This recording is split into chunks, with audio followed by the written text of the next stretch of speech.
Ondas del Misterio presenta.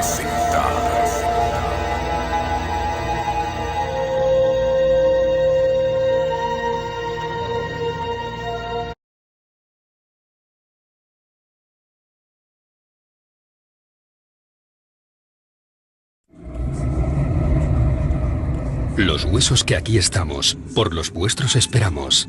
Así reza la leyenda de bienvenida a la Capilla de los Huesos de Évora. El templo fue construido por los jesuitas en el siglo XVI, usando más de 5.000 restos humanos. Una reflexión acerca de dónde procede nuestra especie y hacia dónde se dirige. La ciencia estima que nosotros, los seres humanos, tenemos cerca de 7 millones de años. Pero solo a partir de Darwin, ya en el siglo XIX, hemos comprendido que no somos la especie elegida, sino una especie única, entre otras muchas especies únicas, aunque eso sí, maravillosamente inteligentes. Capaces de adaptar objetos, de hacer fuego, de moldear metales y de construir ruedas. ¿Realmente fue todo idea nuestra? Parece que en efecto, en el pasado de la humanidad, en un momento embrionario de lo que podemos considerar el paso del homínido al hombre, hay una especie de injerencia externa. ¿Cómo nace la inteligencia? Es más, ¿por qué no hemos encontrado ninguna evidencia que permita explicar algunos de los grandes enigmas sobre los que se sustenta el fundamento mismo de la civilización, la domesticación de animales? No hay una explicación. ¿Cuándo? ¿Cómo comenzó eso? ¿Cómo comenzó la agricultura? Nadie ha encontrado una evidencia. ¿Se encuentra la agricultura de repente? En todas las partes del globo. Pero si examinamos las leyendas, se dice que son traídos por dioses. La cosa es, ¿los dioses los imaginaron o tuvieron una intervención real? Seguimos sin tener muy claro de dónde venimos. No nos ponemos de acuerdo en hacia dónde vamos. No sabemos por qué somos tan diferentes a todas las especies que pueblan nuestro planeta, y si deambulamos o no, solos por el cosmos. En momentos muy concretos de la humanidad ha habido esas inteligencias no humanas que sí han intervenido de forma activa en ese devenir. El mero hecho de que haya un eslabón perdido. Sí, la ciencia nos habla de un eslabón perdido, pero es inidentificable, no se sabe qué es. Es un salto cuantitativo, cualitativo, que se produce en un ser que no deja de ser lo más parecido a un simio, que de golpe y porrazo se convierte en un ser absolutamente inteligente. ¿Qué proceso se produce en ese instante o quién maneja los hilos para que eso se lleve a efecto? ¿Por qué no pensar que esos dioses instructores del pasado, que esos posibles extraterrestres de una forma u otra hicieron algún tipo de tejemaneje para que finalmente nosotros seamos lo que somos, posiblemente un experimento? Son dioses ligados a las estrellas que traen al hombre ese tipo de conocimientos, y es más, que según toda otra serie de textos le traen la tecnología y todos los rudimentos de la civilización. Todos ellos dan el mismo mensaje. Ellos fueron nuestros creadores o intervinieron en nuestra evolución para ser lo que somos. Y además hay un segundo mensaje. En todas ellas volveremos.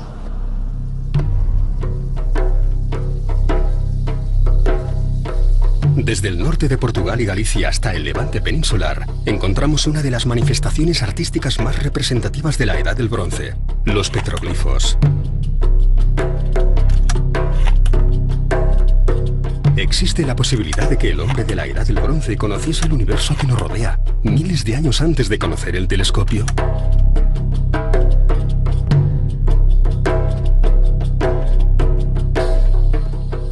Los petroglifos nos muestran alineaciones planetarias, nos muestran constelaciones lejanas, nos muestran incluso formas que podemos relacionar con galaxias. Y con una antigüedad que en algún caso se remonta hasta casi los 100.000 años. O sea, ¿quién era capaz hace 100.000 años de conocer ciertas constelaciones y tallarlas, inscribirlas? Estaban viendo en el firmamento fenómenos extraños y nos lo dejaron representados en su piel. Parecen estar dándonos una visión cósmica de una humanidad que no tenía tales conocimientos. Estamos en la noche de los tiempos. Todas las religiones antiguas nos hablan de una suerte de divinidades procedentes de los cielos y nos habrían acompañado a lo largo de la historia. ¿Fueron ellos nuestros instructores? Los petroglifos, igual que las pinturas rupestres, nos remiten a un tipo de información privilegiada porque aquellos que lo hacían tenían que tener un tipo de conocimiento muy específico para realizar luego ese tipo de grabados. Si el telescopio no se inventa hasta la Edad Media, ¿cómo pudieron tener conocimiento de esos acontecimientos? Entiendo que petroglifos como por ejemplo los que nos encontramos en Galicia, en Campo Lameiro, donde además observamos esas extrañas espirales, esos fenómenos cosmológicos que también allí se representan, pues verdaderamente es porque el hombre del pasado algo veía, porque además atendamos a que el que representa eso ahí es lo más parecido a lo que podemos denominar un hombre de poder, un chamán, ¿no? El que tiene el acceso al conocimiento, el que sabe, esa es la traducción de la palabra chamán. Cuando estudiamos todo ello, vemos claramente que está señalando a determinadas estrellas. Si no se trata de un fenómeno natural, ¿de qué podemos estar hablando? Lo que encontramos representado en la prehistoria posiblemente trataba de atraer hacia sí aquellos seres que les instruyeron además en algunos de sus conocimientos. A mi juicio estaríamos ante una evidencia de que hemos recibido visitas desde la más remota antigüedad. Resulta que todo el planeta está lleno de megalitos, es decir, menires, que son esas piedras iniestas de forma fálica, de dólmenes, que son dos piedras con otra encima, de cronlech, que ya son como torretas con varias piedras iniestas y otra encima. ¿Cómo puede uno explicar que hace quizá 7.000 años, 10.000, 12.000 años, en todo el planeta surgiera la misma costumbre? Esto no podía ser casual, pero lo interesante es cuando los astrónomos entran en juego y te dicen que además muchos de estos monumentos tenían una orientación astronómica precisa. No hay explicación posible, salvo que pensemos en que hubo en una antigüedad más remota una civilización planetaria, es decir, salvo que pensemos que ese conocimiento les ha venido de algún sitio. El hecho de que 7.000 años después de que fueran erigidos esos menires y lo podamos admirar hoy, lo único que refleja es la necesidad del hombre antiguo de que su obra perdurara en el tiempo. Tal vez porque el mensaje no era para su época, sino para una época posterior, para nuestros tiempos. Estamos en un momento en el que la fenomenología ovni vuelve de nuevo a reactivarse en todo el mundo. ¿Y si lo que nos legaron nuestros antepasados tenía que ser interpretado en una clave moderna?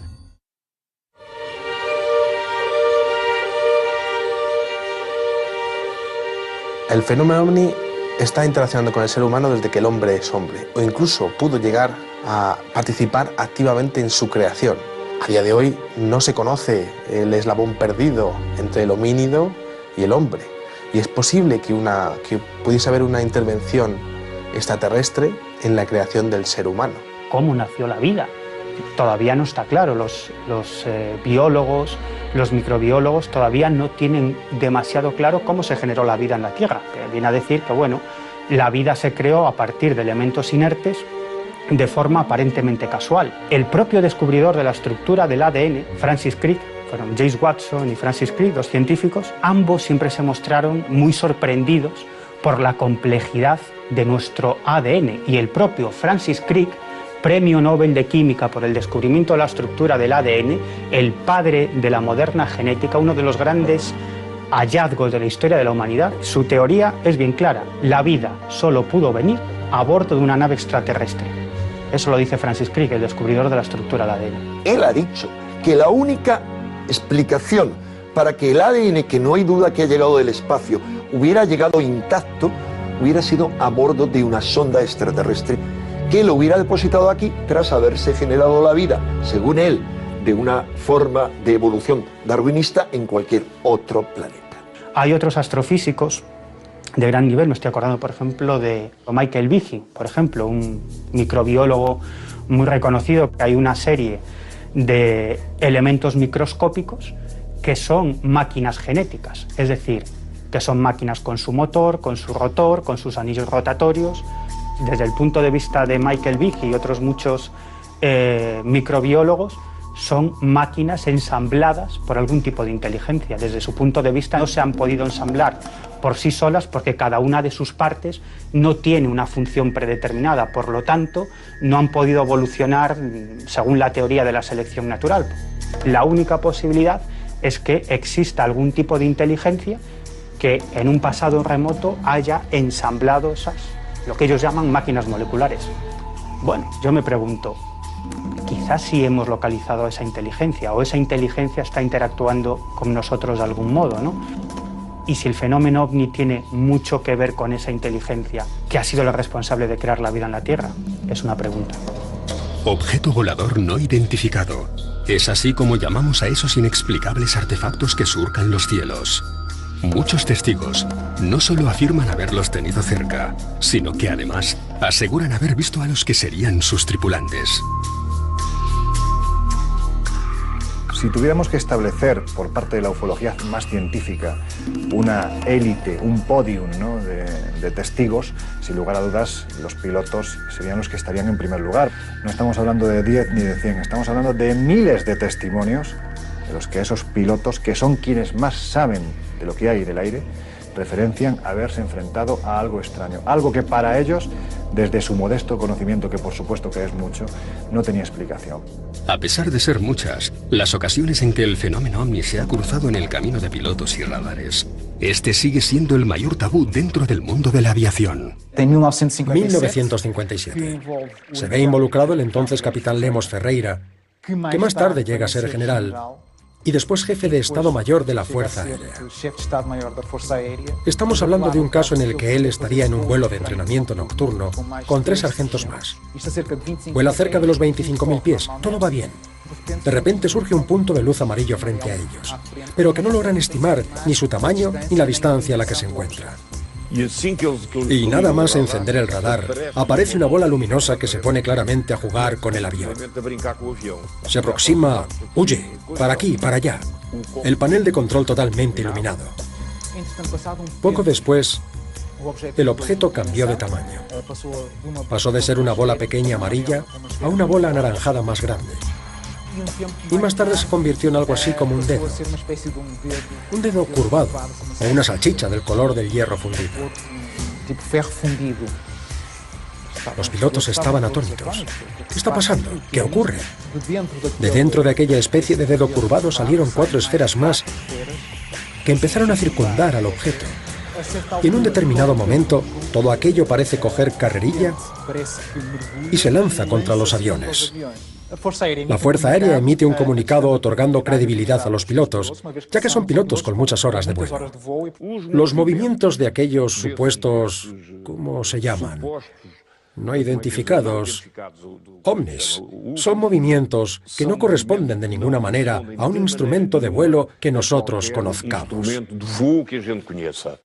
En el Casar de Cáceres, en Extremadura, nos encontramos con una de esas piezas tan incómodas para la arqueología. Tradicionalmente, las estelas funerarias tratan de describir hechos, vida y personalidad del fallecido al que retratan.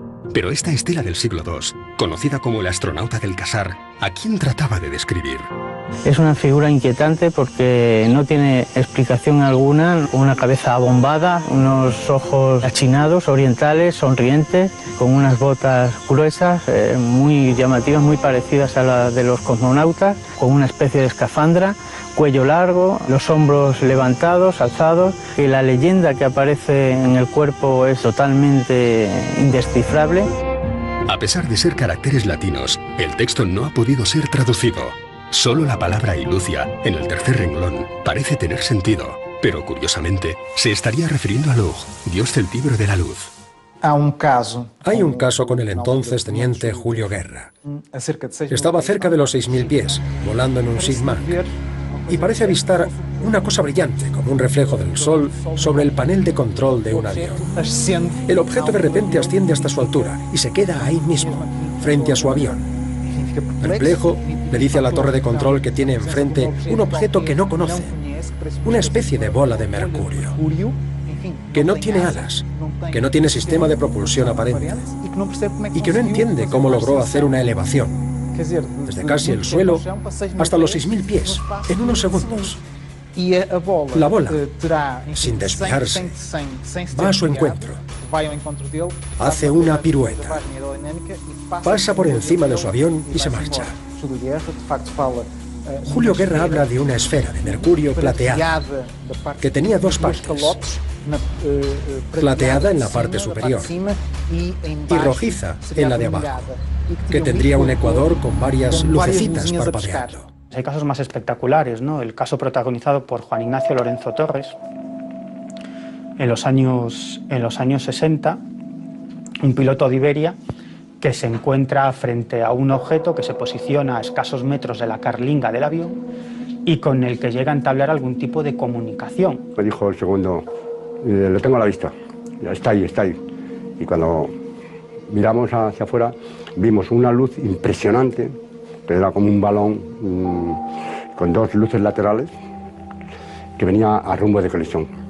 Yo siempre lo cuento, pasamos miedo físico y de repente a 10 metros se nos paró, a 10 metros, invirtió la velocidad, se la hizo ya marcha atrás.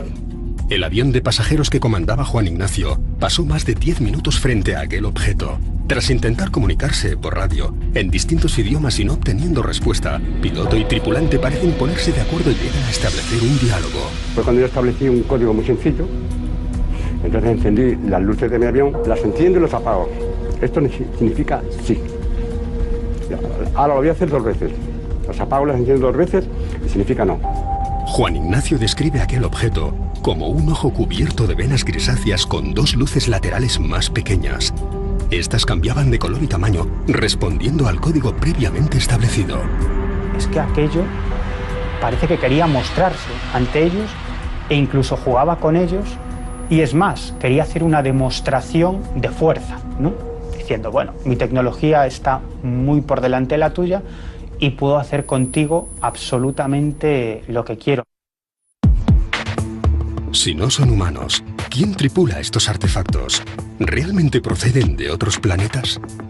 No se comprende sino por qué esa obsesión excesiva de los antiguos por las estrellas. Ahora hace falta abrir las mentes.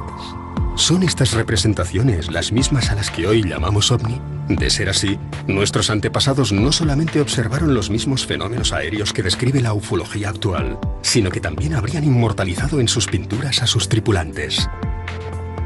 No solo aparecen este tipo de figuras ovaladas, sino que también aparecen seres, figuras antropomorfas, donde le salen rayos de la cabeza, o donde tienen una fisonomía bastante extraña, o parece que tienen gafas o una escafandra. Lo que nos parecen cascos, o incluso lo que podríamos identificar con platillos volantes.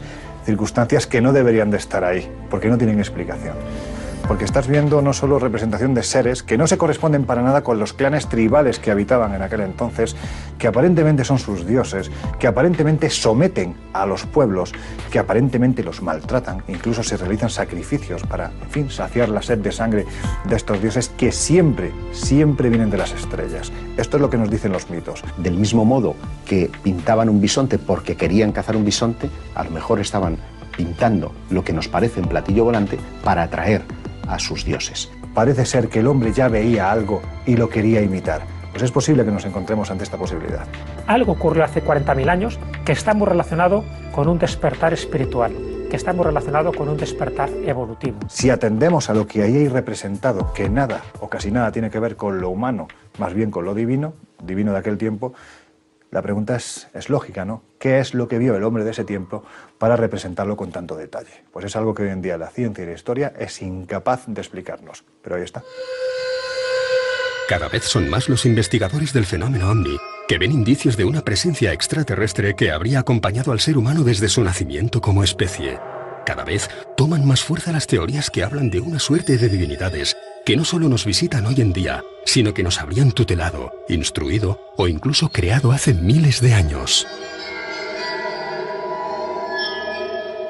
Si hay registros arqueológicos que nos muestran fenómenos desconocidos, con formas antropomorfas, con objetos que parecen representar lo que hoy llamaríamos platillos volantes, y los primeros vuelos de la humanidad son a principios del siglo XX, ¿quién volaba entonces?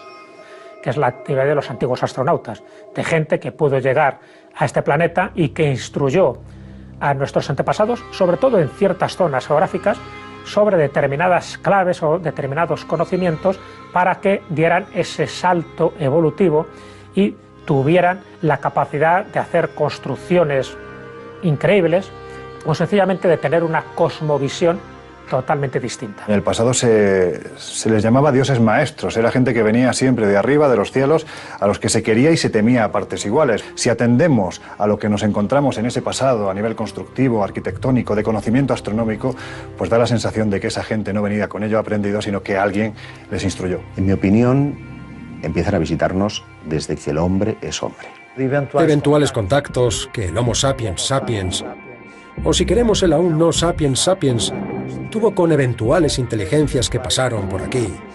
Son preguntas y quedan abiertas. Durante toda la historia de la humanidad no han dejado de repetirse avistamientos ovni que la sociedad ha ido identificando de una u otra manera dependiendo de su cultura. En muchas escrituras antiguas aparecen encuentros con supuestas deidades. El gran enigma de si estamos solos o no ya se habría resuelto, y es, sin ninguna duda, la presencia continua de una inteligencia ajena a la Tierra que no deja de tener contactos esporádicos o públicos con diferentes sociedades, quizá para ir viendo la posibilidad de tener un contacto masivo algún día. En 1997 nace Dolly. Sus creadores lograron que, por primera vez, un animal se reprodujese de manera totalmente diferente a la natural, haciendo que las células de una oveja adulta hiciesen un viaje a su infancia y producir un animal distinto pero genéticamente idéntico, un clon. El objetivo de este experimento era lograr una mejora en la industria ganadera, pero lo que todos vimos en Dolly, la oveja más famosa de la historia, fue cómo aquello que había anunciado la ciencia ficción se hacía realidad. En lo que se refiere a la clonación, cuando comenzamos el proyecto en 1990, si hubiésemos dicho que nuestro objetivo era crear un clon de un animal adulto, la gente se hubiese reído, porque en ese momento se consideraba algo totalmente imposible.